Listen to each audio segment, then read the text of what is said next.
Hello ನಮಸ್ಕಾರ. ಈಗ ಒಂದು ವರ್ಷದ ಹಿಂದೆ Harshavardhini alias Ranya Rao gold smuggling case ಈಗೇನು ಜೈಲಲ್ಲಿದ್ದಾರೆ, ಎಕ್ಸ್ಪ್ಲೇನ್ ಮಾಡುತ್ತೇನೆ. ಈ ಪ್ರಕರಣ ಈ ರಾಜ್ಯದಲ್ಲಿ ದೊಡ್ಡ ಮಟ್ಟಿಗೆ ಸದ್ದು ಮಾಡ್ತು. ಹೋಮ್ ಮಿನಿಸ್ಟ್ರ್ವರೆಗೂ, ಕರ್ನಾಟಕದ ಹೋಮ್ ಮಿನಿಸ್ಟ್ರ್ವರೆಗೂ ಚರ್ಚೆಗಳು ನಡೆದವು. ಈಗ ಅವರ ಮಲತಂದೆ DGP ರಾಮಚಂದ್ರ ರಾವ್ ಎಷ್ಟು ದೊಡ್ಡ ಹುದ್ದೆ ನೋಡ್ರಿ. ಆ ಹುದ್ದೆನ ತಲುಪಬೇಕಾದ್ರೆ ಎಷ್ಟೊಂದು ಸರ್ಕಸ್ಸು.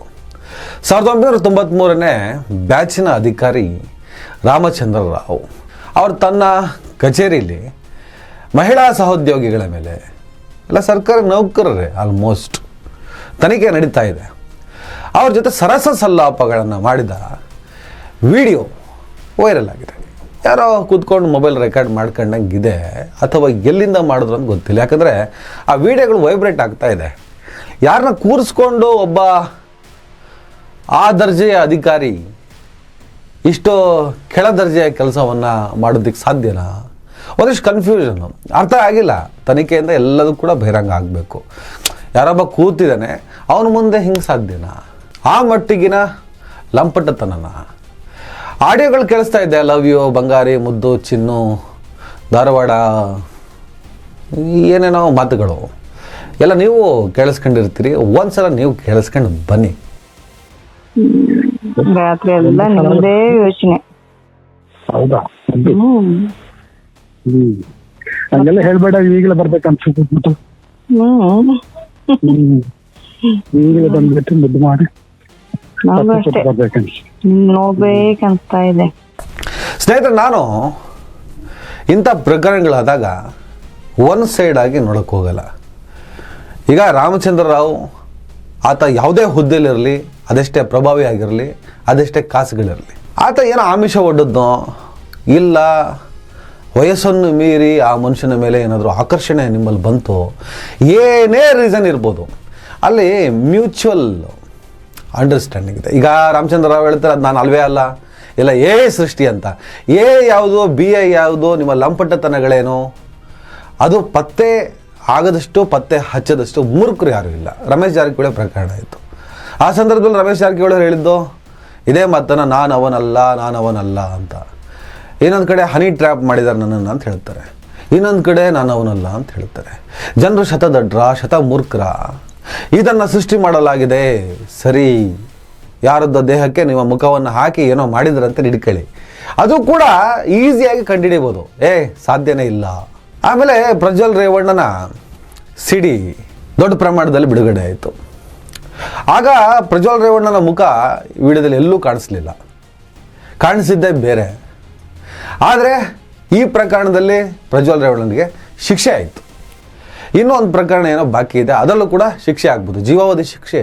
ಆ ಪ್ರಕರಣಗಳಲ್ಲಿ ಪ್ರಜ್ವಲ್ ರೇವಣ್ಣನ ಪಾತ್ರ ಇರೋದು ಖಚಿತ ಅಂತ ಹೇಳ್ಬಿಟ್ಟು ಪೊಲೀಸರು ಕನ್ಫರ್ಮ್ ಮಾಡ್ಕೊಂಡಿದ್ದು ಹೆಂಗೆ ಗೊತ್ತಾ? ಆ ವಿಡಿಯೋಗಳಲ್ಲಿ ಏನು ಕಾಣಿಸ್ತಾ ಇತ್ತು ಅದನ್ನೇ ಪರೀಕ್ಷೆ ಮಾಡೋರು, ಅದು ಒಂದು ಹೌದಾ ಅಲ್ವಾ ಅಂತೇಳಿ. ಜಾರಕಿಹೊಳಿ ಪ್ರಕರಣದಲ್ಲ ಅಷ್ಟೇ, ನಾನಲ್ಲ ಅಂತ ಪೀಕಿಗೆ ಹೋಗಿ ನಾನು ಅಲ್ವೇ ಅಲ್ಲ ಅಂತ ಹೋದಾಗ, ತನಿಖೆಗಳಾದಾಗ ತೋರಿಸ್ಬೇಕಾಗ್ತದೆ. ಅದರಲ್ಲಿ ಕಾಣಿಸಿದ ಅದು ನಿಂದೆ ಅನ್ನೋದು ಕನ್ಫರ್ಮ್ ಅಂತೇಳಿ ಆಗ್ತದೆ. ತನಿಖೆಯಲ್ಲಿ ಎಲ್ಲ ರೀತಿಯಲ್ಲೂ ನಡೀತದೆ. ಸೊ ರಾಮಚಂದ್ರ ರಾವ್ ಪ್ರಕರಣದಲ್ಲಿ ಅದು AIO, BIO, CIO, ಏನೇನೋ ಅಯ್ಯಯ್ಯಯ್ಯೋ ಎಲ್ಲ ಗೊತ್ತಾಗ್ತದೆ ಈಸಿಯಾಗಿ. ಇವತ್ತಿನ AI ಭರಾಟೆಯಲ್ಲಿ ಯಾವುದು ಅಸಾಧ್ಯ ಅಲ್ಲ, ಆದರೆ AI ಯಾವುದು, ಅಸಲಿ ಯಾವುದು ಈಸಿಯಾಗಿ ಐಡೆಂಟಿಫೈ ಮಾಡ್ಬೋದು. ನನಗೊಂದಿಷ್ಟು ಕ್ವಶನ್ಸ್ ಇದೆ. ಯಾರನ್ನ ಕೂರಿಸ್ಕೊಂಡು ವೈಬ್ರೇಟ್ ಆಗ್ತಿದೆ ವಿಡಿಯೋ, ಈ ಥರದ ಕೆಲಸ ಮಾಡೋದಕ್ಕೆ ಸಾಧ್ಯನಾ? ಅದು ಆ ಪದವಿಯಲ್ಲಿ ಇದ್ಕೊಂಡು ಒಂದಿಷ್ಟು ಕ್ವಶನ್ಸ್ ಇದೆ. ಒಂದು ಕಡೆ ನಾನಲ್ಲ ಅಂತಾರೆ, ಇನ್ನೊಂದು ಕಡೆ ಅದು ಹೇಳೋದಂತಾರೆ, ಏನೇನೋ ನಡೀತಾ ಇದ್ದಾವೆ. ಇಂಥ ಪ್ರಕರಣಗಳು ಬಂದಾಗ ನನ್ನ ವಾದ ಏನು ಅಂದರೆ, ಮ್ಯೂಚುವಲ್, ಅದು ಪರಸ್ಪರ ಇಬ್ಬರ ಒಪ್ಪಿಗೆಯಿಂದ ಆಗ್ತಾನೆ ಇದೆ. ಎರಡೂ ಬದಿಯ ಸಮ್ಮತಿಯಿಂದ ಅವೆಲ್ಲ ನಡೆದಾಗ ಅದು ಕ್ರೈಮ್ ಆಗಲ್ಲ. ಅಲ್ಲಿ ಯಾರು ಅಬ್ರಾಪ್ತರು ಇದ್ದಂಗೆ ನನಗಂತೂ ಕಾಣಿಸ್ತಾ ಇಲ್ಲ. ಆದರೆ ಆತ ಅವೆಲ್ಲ ಪ್ರೈವೇಟಾಗಿ ಇಟ್ಕೊಳ್ಬೇಕಾದಂತಹ ಚಟಗಳು. ಅದನ್ನು ಮಾಡಬೇಕು ಅಂದರೆ ಆತ ಪ್ರೈವೇಟಾಗಿ ಆ ಕೆಲಸವನ್ನು ಮಾಡಬೇಕು. ಸರ್ಕಾರಿ ಕಚೇರಿಗಳಲ್ಲಿ ಈ ಥರದ ಕೆಲಸಗಳನ್ನು ಮಾಡೋದು ಅತಿ ಶುದ್ಧ ತಪ್ಪು. ಹಾಗಾಗಿನೇ ಸರ್ಕಾರ ಆ ರಿಲೇಟೆಡ್ ಆಗಿನೇ ರಾಮಚಂದ್ರ ರಾವ್ನ ಅಮಾನತ್ ಮಾಡಿದೆ.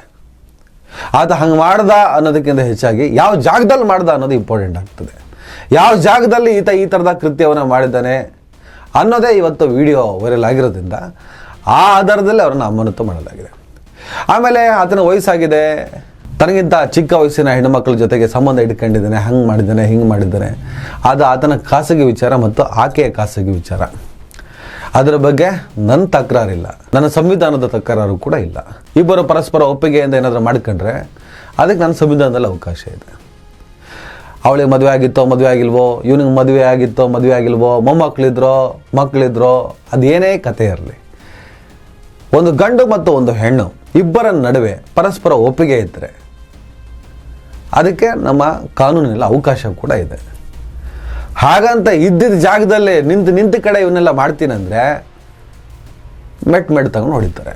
ರಾಮಚಂದ್ರ ರಾವ್ ಅವರು ಕರ್ನಾಟಕದಲ್ಲಿ 1993 ಬ್ಯಾಚ್ನ IPS ಅಧಿಕಾರಿ, DGP ಸಿವಿಲ್ ರೈಟ್ಸ್ ಎನ್ಫೋರ್ಸ್ಮೆಂಟ್ ಹುದ್ದೆಯಲ್ಲಿದ್ದರು. ಅವರು ಕನ್ನಡದ ನಟಿ ರನ್ಯಾ ರಾವ್ ಅವರ ಮಲತಂದೆ. ನಿಮಗೆ ಆಗಲೇ ಎಕ್ಸ್ಪ್ಲೇನ್ ಮಾಡಿದ್ದೀನಿ, ನಿಮಗೆಲ್ಲ ಗೊತ್ತಿರೋ ವಿಚಾರನೇ. ರನ್ಯಾ ರಾವ್ದೊಂದಿಷ್ಟು ಕಥೆಗಳನ್ನು ತಿಳ್ಕೊಳ್ಳೋಣ. ರಾಮಚಂದ್ರ ರಾವ್ 2026 ಮೇನಲ್ಲಿ ನಿವೃತ್ತರಾಗ್ತಾರೆ. ಇನ್ನೊಂದು 3 ತಿಂಗಳಿತ್ತು, ಬೇಕಿತ್ತಾ?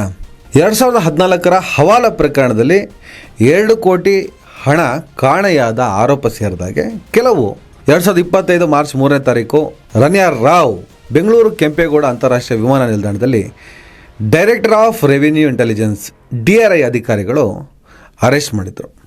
ದುಬೈಯಿಂದ 14 kg 200 ಗ್ರಾಂ ಚಿನ್ನದ ಬಾರ್ಗಳನ್ನು ಕಳ್ಳ ಸಾಗಣೆ ಮಾಡ್ತಾ ಇದ್ರು. ಸುಮಾರು 12.56 ಕೋಟಿ ಮೌಲ್ಯದ ಚಿನ್ನಾಭರಣ ಇದಾಗಿತ್ತು. ಅದಾದಮೇಲೆ ಅವ್ರ ಮನೆ ಮೇಲೆ ರೇಡ್ ಮಾಡ್ತಾರೆ, ಅಲ್ಲಿ ಕೂಡ 2 ಕೋಟಿ ಮೌಲ್ಯದ ಚಿನ್ನಾಭರಣ ಸಿಗುತ್ತೆ. ಆಮೇಲೆ 2,67,00,000 ರೂಪಾಯಿ ಕ್ಯಾಶ್ ಸಿಗುತ್ತೆ. ರನ್ಯಾ ದುಬೈಗೆ 30 ಬಾರಿ ಪ್ರಯಾಣ ಮಾಡಿರ್ತಾರೆ. ಒಟ್ಟು 127 kg ಚಿನ್ನವನ್ನು ಕಳ್ಳ ಸಾಗಣೆ ಮಾಡಿದ್ದಾರೆ ಅಂತ ಆರೋಪ. ಒಟ್ಟು ಇವರ ಮೇಲೆ 43 ಪ್ರಕರಣ ದಾಖಲಾಗಿದ್ದು 324 kg ಚಿನ್ನಕ್ಕೆ ಸಂಬಂಧಿಸಿದ್ದು. ಸುಮಾರು 271 ಕೋಟಿ ರೂಪಾಯಿ ದಂಡವನ್ನು ವಿಧಿಸಲಾಗಿದೆ. ಮೇ 2025 ರನ್ಯಾ ರಾವ್ ಬೇಲ್ ಪಡ್ಕೋತಾರೆ. ಆದರೆ ಕೋಫೆ ಪೋಸಾ ಕಾಯ್ದೆ ಅಡಿ ಜೈಲಿನಲ್ಲಿ ಇರ್ತಾರೆ. ಮೊನ್ನೆ ಸೆಪ್ಟೆಂಬರ್ 2025 ಇವರಿಗೆ 1 ವರ್ಷ ಜೈಲು ಶಿಕ್ಷೆಯನ್ನು ವಿಧಿಸಲಾಗಿದೆ. ಈ ಪ್ರಕರಣದಲ್ಲಿ ರಾಮಚಂದ್ರ ರಾವ್ ಅವರ ಹೆಸರು ಕೇಳಿಬರುತ್ತೆ. ಆಮೇಲೆ ಹಾಗೆ ಎಲ್ಲ ಹೊರಟೋಗ್ತದೆ. ಕೆಲವು ಕಾನ್ಸೆಪ್ಟ್ಗಳು ಇಲ್ಲಿ ಕೆಲಸ ಮಾಡ್ತು ಅಂತ ಚರ್ಚೆ ವಿಮರ್ಶೆಗಳು, ನಾಟ್ ಶೋರ್. ಈಗ ಇದೇ ರಾಮಚಂದ್ರ ರಾವ್ ಭಾಳ ಗನಂದಾರಿ ಕೆಲಸವನ್ನು ಮಾಡಿ ಸಿಕ್ಕಾಕೊಂಡಿದ್ದಾರೆ. ರಾಮಚಂದ್ರ ರಾವ್ ಏನು ಮಾಡಿದ್ರು ಅದ್ರ ಬಗ್ಗೆ ನನ್ನ ಆಕ್ಷೇಪ ಇಲ್ಲ, ಆದರೆ ಮಾಡಿದ ಜಾಗದ ಬಗ್ಗೆ ಆಕ್ಷೇಪ ಇದೆ. ಪರಸ್ಪರ ಒಪ್ಪಿಗೆ ಇದ್ದಾಗ ಎಲ್ಲಾದ್ರೂ ಕರ್ಕೊಂಡೋಗಿ ಎಂಜಾಯ್ ಮಾಡ್ಕೊಳ್ರಪ್ಪ. ವಯಸ್ಸಾಗಿದೆಯೋ ವಯಸ್ಸಾಗಿಲ್ವೋ, ಈ ಕಾನೂನಿಗೆ ವಿರುದ್ಧವಾಗಿ ಇಂತಹ ಕೃತ್ಯಗಳಲ್ಲಿ ಅಪ್ರಾಪ್ತರ ಜೊತೆ ಇನ್ನಿತರ ಪ್ರಕ್ರಿಯೆಗಳಲ್ಲಿ ಭಾಗವಹಿಸಿದೆ. ಪರಸ್ಪರ ಒಪ್ಪಿಗೆ ಇಟ್ಕೊಂಡು ಅವಳು ನಿಮ್ಮನ್ನು ನಂಬಿದ್ರೋ, ನೀವು ಅವಳನ್ನ ನಂಬಿದ್ರೋ, ನಿಮ್ಮೊಬ್ಬರ ನಡುವೆ ಅದೇನು ಕಮಿಟ್ಮೆಂಟ್ಗಳಿದಾವೋ ಅದು ನಿಮಗೆ ಸಂಬಂಧಪಟ್ಟ ವಿಚಾರ, ನಿಮ್ಮ ಖಾಸಗಿ ವಿಚಾರ.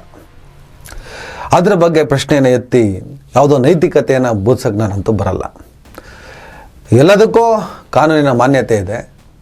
ನಾನು ಇನ್ನೊಬ್ಬ ಹೆಣ್ಣು ಮಗಳ ಜೊತೆ ಸಂಬಂಧ ಇಟ್ಕೋಬಾರ್ದು, ಅಥವಾ ಆ ಹೆಣ್ಣು ಕೂಡ ಇನ್ನೊಬ್ಬ ಗಂಡಸಿನ ಜೊತೆ ಸಂಬಂಧಗಳನ್ನು ಇಟ್ಕೋಬಾರ್ದು, ಅಂದರೆ ಅನೈತಿಕ ಸಂಬಂಧಗಳನ್ನ ಇಟ್ಕೋಬಾರ್ದು, ದೈಹಿಕ ಸಂಬಂಧಗಳನ್ನು ಇಟ್ಕೋಬಾರ್ದು ಅನ್ನುವಂತಹ ವಿವೇಚನೆ ಮತ್ತು ಆಲೋಚನೆ, ಚಿಂತನೆ ನಿಮಗೆ ಸಂಬಂಧಪಟ್ಟ ವಿಚಾರ, ನಿಮ್ಮ ಖಾಸಗಿ ವಿಚಾರ. ಅದರ ವಿರುದ್ಧ ನಮ್ಮ ಆಕ್ಷೇಪ ಇಲ್ಲ. ಆದರೆ ಯಾವ ಜಾಗದಲ್ಲಿ ಕೂತ್ಕೊಂಡು ಮಾಡ್ತಾ ಇದ್ದೀರಾ? ಮನ ಮರಿದಿದೆಯಾ ನಿಮಗೆ? DGP ಅಂದರೆ ನಾವು ತುಂಬ ಗೌರವಿಸುವ ಹುದ್ದೆ. ಆ ಹುದ್ದೆಯಲ್ಲಿ ಕೂತ್ಕೊಂಡು ಆಫೀಸಲ್ಲಿ ಕೂತ್ಕೊಂಡು ಏನದು?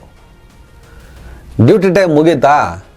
ಎಲ್ಲ ಹೋಗಿ ನಿಮ್ಮದೇ ಆದಂತಹ ಪ್ರೈವೇಟ್ ಆದಂಥ ಜಾಗಗಳಿರ್ತವೆ, ಏನಾದರೂ ಮಾಡ್ಕೊಂಡು ಸಾಯ್ರಿ. ಆ ಕಡೆ ಸರ್ಕಾರಿ ಜಾಗದಲ್ಲಿ ಎಡವಟ್ಟು ಮಾಡ್ಕೊಂಡಂಥ ರಾಮಚಂದ್ರ ರಾವ್ ಸದ್ಯ ಅಮಾನತ್ತು, ಸ್ವಿಚ್ ಆಫ್ ಅಂತ. ಈಗ ಎಲ್ಲಿ ಹೋಗಿದ್ರೆ ಗೊತ್ತಿಲ್ಲ, ಎಲ್ಲಿ ಹೋಗಿರ್ತಾರೆ.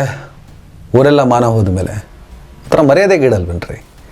ಮೊಮ್ಮಕ್ಕಳೆಲ್ಲ ಇರೋ ವಯಸ್ಸು, ಅದು ನನ್ನ ಖಾಸಗಿತನ ಸರಿ, ಆದರೆ ಅದನ್ನು ಗುಪ್ತವಾಗಿ ಮಾಡ್ಕೊಳ್ಳದೆ ಈ ಥರ ಎಲ್ಲ ಬಹಿರಂಗವಾಗಿ ಮಾಡಿಕೊಂಡು ಬಟಾ ಬಯಲಾಗಿ ಶೇಮ್ ಅಲ್ವಾ ಇವೆಲ್ಲ? ಅಲ್ಲ, ರಮೇಶ್ ಜಾರಕಿಹೊಳಿ ಪ್ರಕರಣ ಆದಮೇಲೆ ನೆಕ್ಸ್ಟ್ ಎಲೆಕ್ಷನಲ್ಲಿ ಅವರು 4-5 ಸಾವಿರ ಓಟಲ್ಲಿ ಗೆದ್ದಿದ್ದಾರೆ, ಅದು ಬೇರೆ ವಿಚಾರ. ನಮ್ಮ ಜನ ಎಲ್ಲವನ್ನು ಕೂಡ ನೋಡಿ ಎಂಜಾಯ್ ಮಾಡ್ತಾರೆ, ಆಮೇಲೆ ಎಲ್ಲ ಮರ್ತು ಬಿಡ್ತಾರೆ, ಆಮೇಲೆ ಬಹುಪರಕ್ಕೆ ಹಾಕ್ತಾರೆ. ಈ ಥರ ಜನ ಇರೋದಕ್ಕೆ ಅಲ್ವಾ ನೀವು ಬೀಡು ಬೀಸು ಹೋರಿಗಳ ಥರ ನುಗ್ತಾ ಇರೋದು, ಅಬ್ಬರಿಸ್ತಾ ಇರೋದು. ಇದಿಷ್ಟು ರಾಮಚಂದ್ರ ರಾವ್ ಪ್ರಕರಣದ ಕತೆ, ನಮ್ಮ ವ್ಯವಸ್ಥೆಯ ದುರಂತ ವ್ಯತೆ. ಬೇರೆ ವಿಚಾರ ಇದ್ದರೆ ಮತ್ತೆ ಮಾತಾಡೋಣ.